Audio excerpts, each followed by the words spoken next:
بسم اللہ الرحمن الرحیم 16ویں پارے کا آغاز بھی سورۃ الکہف سے ہوتا ہے۔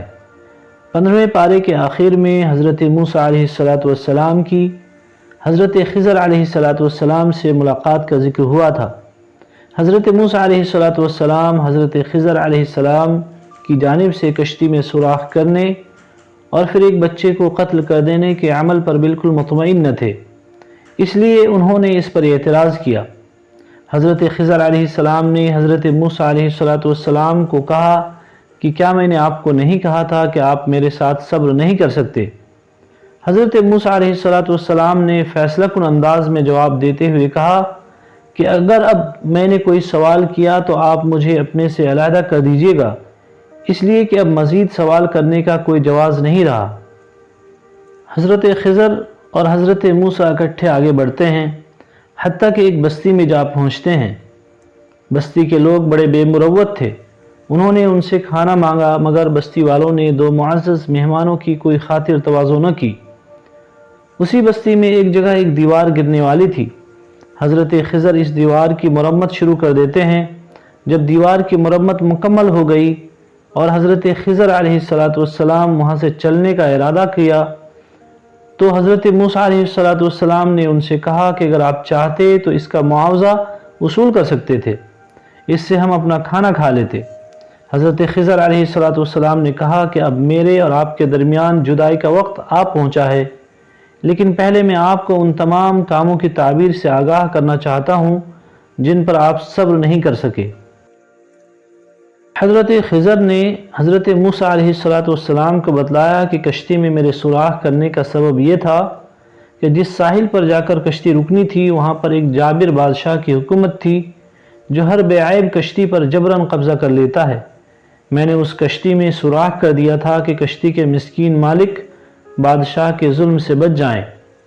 جس بچے کو میں نے قتل کیا وہ بڑا ہو کر خود تو گنہگار بنتا ہی اپنے والدین کے ایمان کے لیے بھی خطرہ بننے والا تھا۔ اس بچے کی موت کے بعد اللہ تعالیٰ اس کے بدلے اس کے والدین کو ایک نیک اور صالح بچہ عطا فرمائیں گے۔ جہاں تک تعلق ہے دیوار کی مرمت کا، تو وہ دیوار ایک ایسے گھر کی تھی جو بستی کے دو یتیم بچوں کی ملکیت ہے۔ ان کا باپ ایک نیک آدمی تھا اور اس دیوار کے نیچے ان کا خزانہ دفن تھا، اور خدائے کائنات چاہتا تھا کہ جب بچے جوان ہو جائیں تو پھر اپنے خزانے کو نکالیں۔ اگر دیوار گرنے سے خزانہ ظاہر ہو جاتا تو اسے بستی والے لوٹ لیتے، اور جو کچھ میں نے کیا اپنی مرضی سے نہیں بلکہ اللہ تعالیٰ کے حکم پر کیا۔ یہ واقعہ اس امر پر دلالت کرتا ہے کہ مکمل علم اللہ کی ذات کے پاس ہے، اور وہ جتنا کسی کو دینا چاہتا ہے عطا کر دیتا ہے۔ اگرچہ حضرت موسیٰ علیہ السلام اولو العزم رسول تھے، لیکن اللہ تعالیٰ نے بعض معاملات کا علم حضرت خضر علیہ السلام کو عطا فرمایا تھا جن سے حضرت موسیٰ علیہ السلام واقف نہ تھے۔ اس کے بعد سورہ کہف میں جناب ذوالقرنین اور یاجوج و ماجوج کا قصہ بیان ہوا ہے کہ ذوالقرنین نے یاجوج ماجوج سے بچاؤ کے لیے پگھلے ہوئے تانبے اور لوہے سے ایک مضبوط حفاظتی دیوار بنا دی۔ سورہ کہف میں اللہ تعالیٰ نے اپنی توانائیوں کو دنیا کی زیب و زینت کے لیے وقف اور صرف کرنے والے لوگوں کے اعمال کو بدترین اعمال قرار دیا، اور فرمایا کہ وہ گمان کرتے ہیں کہ بہترین کاموں میں مشغول ہیں۔ اللہ تعالیٰ کہتے ہیں کہ ایسے لوگ میری ملاقات اور نشانیوں کا انکار کرنے والے ہیں، اور ایسے لوگوں کے اعمال برباد ہو جائیں گے اور قیامت کے دن ان کا کوئی وزن نہیں ہوگا۔ سورہ کہف کے بعد سورہ مریم ہے، اس میں اللہ تعالیٰ نے عیسیٰ علیہ السلام کی معجزاتی پیدائش کا ذکر کیا ہے۔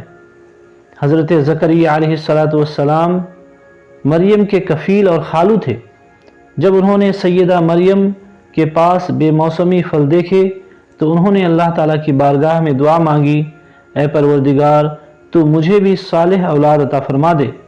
اللہ تعالیٰ نے حضرت زکریا علیہ السلام کی فریاد کو سن کر ان کو بڑھاپے میں حضرت یحییٰ علیہ السلام سے نوازا۔ اسی طرح حضرت مریم کے پاس جب حضرت جبرائیل علیہ السلام آتے ہیں اور ان کو ایک صالح بیٹی کی بشارت دیتے ہیں، آپ کہتی ہیں کیا میرے ہاں بیٹا پیدا ہوگا، جبکہ میں نے تو کسی مرد کی خلوت کو بھی کبھی اختیار نہیں کیا۔